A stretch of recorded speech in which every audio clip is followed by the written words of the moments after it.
Kalau orang bodoh kan begitu ya. Orang membicarakan keburukan, kita bicarakan juga keburukan dia. Ya, sama gilanya. Harusnya ketika orang menceritakan keburukan kita, tunjukkan bahwa kita tidak seperti yang diceritakan oleh mereka. Bahwa mereka itu salah.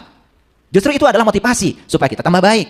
Apa yang diceritakan mereka itu salah. Dan kita punya kesempatan untuk membuktikan kesalahan itu. Sehingga kita bisa menunjukkan bahwa kita benar. Harusnya kan begitu ya. Nah itu ya. Sebetulnya energi itu awalnya netral. Menjadi negatif, menjadi positif, tergantung cara kita menggunakannya. Energi nuklir itu netral. Bisa digunakan pembangkit listrik, positif. Bisa juga digunakan untuk berperang, negatif. Energi nuklir itu positif. Bisa digunakan untuk kedamaian, tapi bisa juga digunakan untuk menakut-nakutin orang. Tergantung cara menggunakannya. Bagaimana cara orang menggunakan energi? Pertama sumbernya adalah di sini. Maka kita akan gali ya hari ini. Semoga setelah ini, kalau tidak ngerti, nggak apa-apa. Rekamannya nanti bisa didengar berulang-ulang. Karena kadang-kadang ya kita ini sulit mengerti, ya, gampang lupa,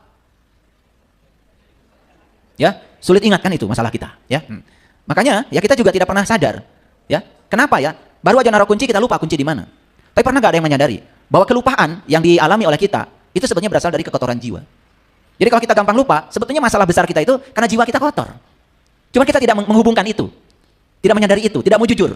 Padahal sudah diriset bahwa sebetulnya ya, pakai wuhnya pikiran kita karena kita punya pikiran belum diterangi kesadaran.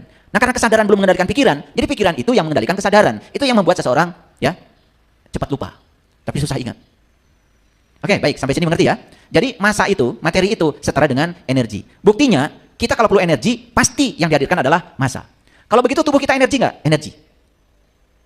Coba, suhu tubuh kita berbeda, ternyata tubuh kita meradiasikan energi yang berbeda.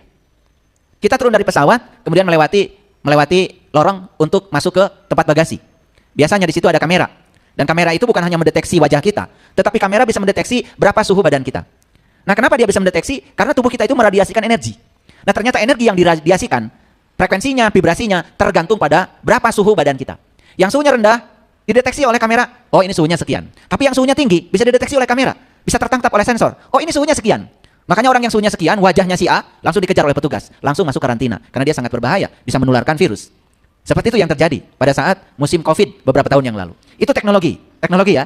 Sekarang sudah seperti itu. Dulu masih ingat ya, kalau tubuh kita ingin diukur, pakai termometer. Sama dokter termometernya dimasukkan ke ketek kemudian disuruh digapit beberapa saat. Sekarang sudah tidak pakai gitu lagi. Tinggal aja ya di kayak pistol gitu, kemudian gini tak gitu. Nah, kenapa bisa begitu? Karena sebetulnya tubuh kita di suhu yang berbeda meradiasikan energi yang berbeda. Jadi itulah frekuensinya beda, vibrasinya berbeda, tergantung suhu. Jadi kondisi badan kita akan meradiasikan energi yang berbeda. Clear sampai sini? Oke. Nah, sekarang kita udah memasuki abad baru, namanya fisika kuantum.